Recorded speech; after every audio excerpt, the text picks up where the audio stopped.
এই অভিশপ্ত বছরটা জানি না আমার কাছ থেকে আরো কত কি কেড়ে নেবে। বছরের শুরুতেই তোমাদের দাদার কত বড় অ্যাক্সিডেন্ট, মানুষটা 1 মাস ধরে বিছানায় পড়ে আছে। তারপর নেমে আসলো জীবনে অনেক বড় ঝড়।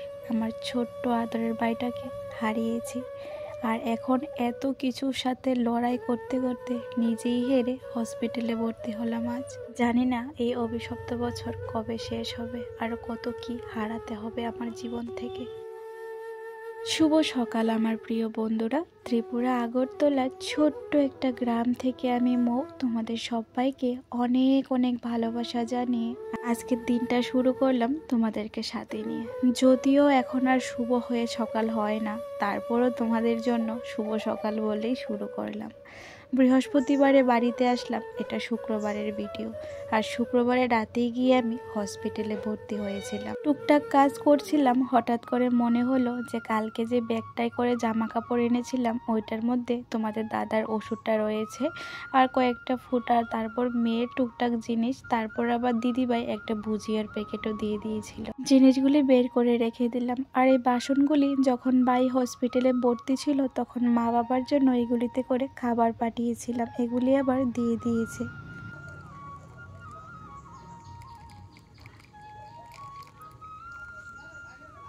বাসি বাসনগুলি বের করে রান্নাঘরটা ঝাড় দিয়ে একটুখানি চা বানিয়ে নিলাম তোমাদের দাদার জন্য। এখন একটু একটু আটতে পারে, কিন্তু কোনো কাজ করতে পারে না। ডাক্তার বলেছে 3 মাস বেড রেস্ট করতে হবে। তো ওকে চা আর মুড়ি দিয়ে আমি চলে আসলাম বাসনগুলি ধুতে, কারণ মা তো সেন্টারে চলে গেছে। আর এসে কোনটা করবে না করবে, মারও তো শরীর ভালো না, হার্টের রুগী। তাই ভাবলাম আমি যতটুকু পারি একটু গুছিয়ে রাখি, তাহলে মার কিন্তু কষ্টটা কম হবে। আমিও অসুস্থ, মাও অসুস্থ, আর দুজন মিলে কাজ করলে দেখবে কাজগুলি তাড়াতাড়ি হয়ে যায় আর কষ্টটাও কম হয়।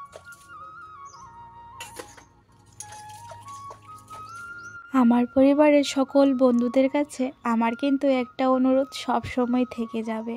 তোমরা কে কোন জায়গা থেকে আমার ভিডিওটা দেখছো অবশ্যই কিন্তু কমেন্ট করে জানাবে গো, তাহলে আমিও জানতে পারবো আমার বন্ধুরা কত দূর দূরান্ত থেকে আমার ভিডিওটা দেখছো।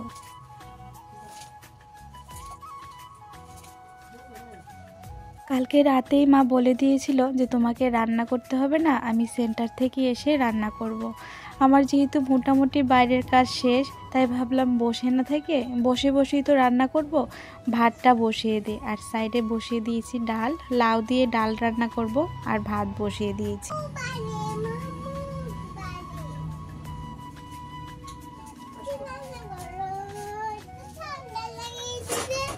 মুনমুন দোলাই চ্যানেল থেকে দিদিভাই বা ভাই যেই হোক একটা সুন্দর কমেন্ট করেছে।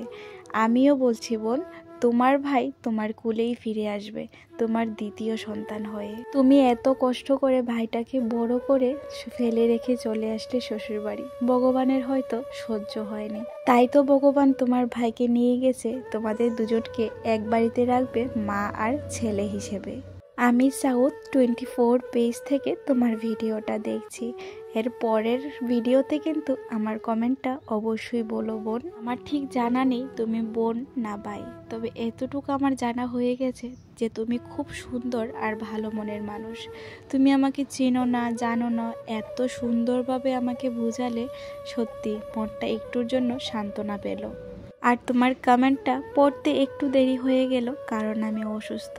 তারপরও তোমার কথা রাখতে পেরে আমি অনেকটা খুশি হয়েছি গো। অনেক ভালো থেকো, আর এত সুন্দর কমেন্ট করে আমার পাশে থাকার জন্য অনেক অনেক ধন্যবাদ।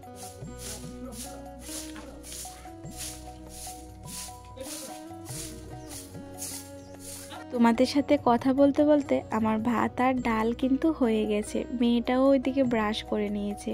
আসলে আগের মতো না এখন আর কাজে এনার্জি পাই না, যদিও কাজের ভালোবাসাটা আগের মতোই আছে, কিন্তু এনার্জিটা না এখন আর পাচ্ছি না, তাই তোমাদের সাথে সমস্তটা চাইলেও শেয়ার করতে পারছি না।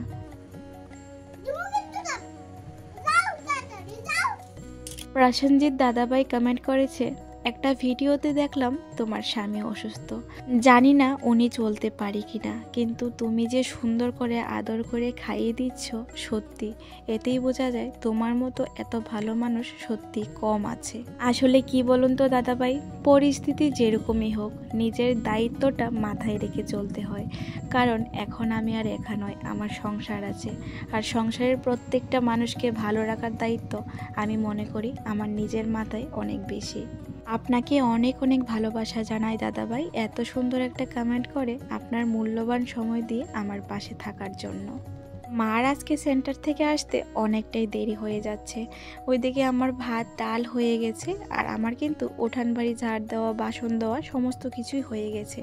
এখন নিয়ে বসলাম লাউ পাতার শাক আর ডাঁটাগুলি, ওই যে কালকে বাড়ি থেকে আসার সময় এনেছিলাম। যেরকমই পরিস্থিতি হোক না কেন মা কিন্তু মায়ের দায়িত্ব পালন করিয়ে দিয়েছে। প্রত্যেকবারের মতো এবারও কিন্তু সবজির ব্যাগ ধরিয়ে দিয়েছে, খালি হাতে কিন্তু মা আমাকে আসতে দেয়নি। যেহেতু শাক তাই একটু তাড়াতাড়ি নষ্ট হয়ে যাবে, ভূতের শাকগুলি আর লাউ শাকগুলি কেটে রাখলাম, মা এসে রান্না করবে। এখন আর ভালো লাগছে না আমার রান্না করতে। এর মাঝে কিন্তু কয়েকটা কাপড় আমি ধুয়ে দিয়েছি। হাতে কাজ থাকলে না শুয়ে বসে থাকতে ভালো লাগে না, আর শরীর খারাপের মধ্যে যদি বেশি শুয়ে বসে থাকো তাহলে দেখবে শরীর খারাপটা আরও পেয়ে বসে, তখন যেন শরীর আরও বেশি অসুস্থ মনে হয়। তাই আমি কিন্তু শুয়ে বসে থাকতে খুব কম চেষ্টা করি, যতটুকু আমার শরীরটা দেয় ততটুকু আমি করার চেষ্টা করি।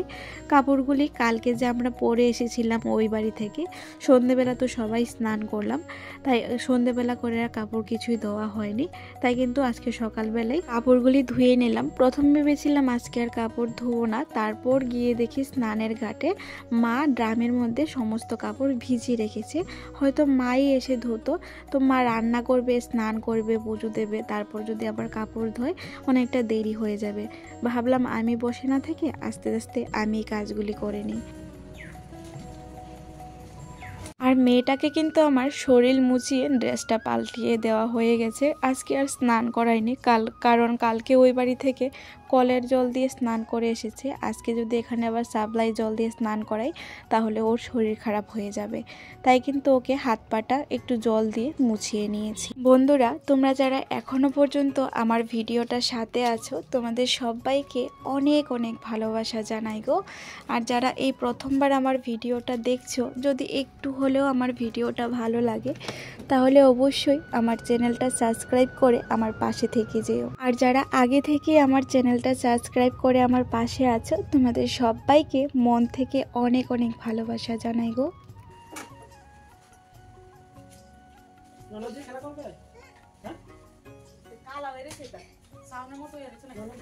শম্পা দিদিভাই কমেন্ট করেছে, ভিডিওগুলি দেখে সত্যি অনেকটা কষ্ট হয়, ভগবানের হয়তো তোমার ভাইকে প্রয়োজন ছিল তাই তোমাদের কাছ থেকে নিয়ে গেছে।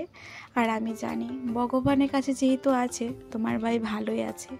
তোমাদের ব্যথা হয়তো আমরা কেউ নিতে পারবো না, সারা জীবন এই ব্যথা বয়ে বেড়াতে হবে তোমাদের সবাইকে। তারপরও বন্ধু হিসেবে বলবো নিজেকে শক্ত করো, কারণ তোমার দুইটা সংসারকে সামলাতে হবে, মা বাবাকে দেখতে হবে। চম্পা দিদিভাই তোমাকে অনেক অনেক ভালোবাসা জানাই গো, এত সুন্দর একটা কমেন্ট করার জন্য, আর নিজের মূল্যবান সময় দিয়ে আমার ভিডিওগুলি দেখে আমার পাশে থাকার জন্য। তোমরা এভাবে সবাই আমার পাশে থেকো। আমার পরিবারের সকল বন্ধুদের জানাই আমার মন থেকে অনেক অনেক ভালোবাসা, কারণ ধন্যবাদ জানিয়ে ছোট করতে চাই না, তোমরা সবাই আমার পরিবারের সদস্য। কতদিন ধরে বাড়িতে নেই, জামা কাপড়গুলি যেমন তেমন হয়ে পড়েছিল, এগুলিকে একটু গুছিয়ে নিলাম, আর জুতাগুলিকে ধুয়ে দিতে হবে। এগুলি পরে এবারে ওবারে দৌড়াদৌড়ি করেছি, হসপিটালে গিয়েছি, এগুলিকে ধুয়ে তারপর গুছিয়ে রাখবো। আর সকালে যে জামা কাপড়গুলি ধুয়ে দিয়েছিলাম এগুলিও কিন্তু শুকিয়ে গেছে বেশ ভালোই, রৌদ্র নেই কিন্তু ওই যে মেশিনে ড্রাই করে দিলাম, বাতাসে কিন্তু বেশ ভালো শুকিয়ে গেছে। আর যেগুলি একটু ভারী এগুলি শুকায়নি, এগুলি বারান্দার তারেই কিন্তু মেলে দেব। আর তোমাদের দাদা ওই যে সকালবেলা গিয়ে গাড়িটাকে একটু ঠিক করে আনলো, ওই যে অ্যাক্সিডেন্ট হওয়ার পর গাড়িটা কিন্তু অনেকটাই খারাপ হয়ে গিয়েছিল। সকালে যেহেতু এটাকে ঠিক করে আনলো তাই দেখছিল সব ঠিক আছে কি না। সবারই তো একটা জিনিসের প্রতি ভালোবাসা থাকে, আর তোমাদের দাদা কিন্তু এই গাড়িটাকে খুব যত্ন করে, কারণ এটা দিয়েই তো আমাদের 3 বেলা পেট চলতো। এখন যদিও এটা কাজ করতে পারছে না, নিজেও অসুস্থ আর জিনিসটাও মানে নষ্ট হয়ে পড়ে আছে, তারপরও সেই ভালোবাসা যত্নটা কিন্তু আগের মতোই আছে। তো যেহেতু কাপড়গুলি যেগুলি ভিজা এগুলিকে মেলে দিয়েছি, আর যেগুলি শুকনা এগুলি কি আর ঘরে নেব না, ভাবছি বারান্দা থেকে একটু ভাঁজ করে ঘরে জায়গায় জায়গায় রেখে দেব। তোমরা অনেকেই বলো যে দিদিভাই তোমার শ্বশুরবাড়ির ভিডিওগুলি থেকে বাবার বাড়ির ভিডিওগুলি খুব সুন্দর হয় দেখতে। আসলে আমাদের ওই জায়গাটাই দেখতে এতটা সুন্দর, এতটা খোলামেলা, ভিডিও কোয়ালিটিগুলি কিন্তু অনেক সুন্দর আসে। আর চারিদিকে খোলামেলা, সবুজে ঘেরা সবজি ক্ষেত, দেখতে আলাদা একটা সুন্দর। আর তোমরা ক্যামেরা থেকেই বলছো এত সুন্দর, আর আমি সামনে গিয়ে দেখি কতটা ভালো লাগে বলো। কিন্তু যেটাই বলো, শ্বশুরবাড়ি তো হয় মেয়েদের শেষ ঠিকানা, তাই না? তো যতদিনে ওইখানে থাকি না কেন, শেষ ঠিকানায় তো ফিরে আসতেই হবে। বিকেলের কাজ মোটামুটি শেষ। এগুলি কালকে মা বুট ভিজিয়ে রেখেছিল তরকারি রান্না করবে বলে। আজকে তো সারাদিনই আমাদের বাড়িতে কেটে গেল, তাই আর রান্না করা হয়নি। আর তোমাদের দাদা বলছিল এগুলি রান্না করলে নাকি খাবে না, তাই এই বুটগুলিকে একটু প্রেসার কুকারে সিটি দিয়ে একটু সেদ্ধ করে নিলাম। আর এখানে দেখতেই পেলে পেঁয়াজ, শসা, কাঁচা লঙ্কা, ধনেপাতা আর একটু লেবুর টুকরো নিয়ে নিয়েছি। এগুলি দিয়ে ওই বাজারে যে চানাচুর মাখা বানায় না, এগুলি বানাবো। কারণ এখন একটু জিনিস ফেলতে অনেকটা কষ্ট হয়। আজকে 1 মাস ধরে মানুষটা বিছানায় পড়ে আছে। সংসার যার ইনকাম দিয়ে চলে, সে যদি বিছানায় পড়ে থাকে, সেই সংসারটা যে কীরকমভাবে চলে এটা কিন্তু আজ আমি হাড়ে হাড়ে বুঝতে পারছি। তাই এগুলিকে ফেলে না দিয়ে, চানাচুর যেহেতু সকালে ওই বাড়ি থেকে নিয়ে আসলাম, এগুলি দিয়ে সব কিছু দিয়ে কিন্তু একটা মাখা বানিয়ে নিচ্ছি, তাহলে আর ফেলা হবে না, সবাই মিলে খেয়ে নিতে পারবো।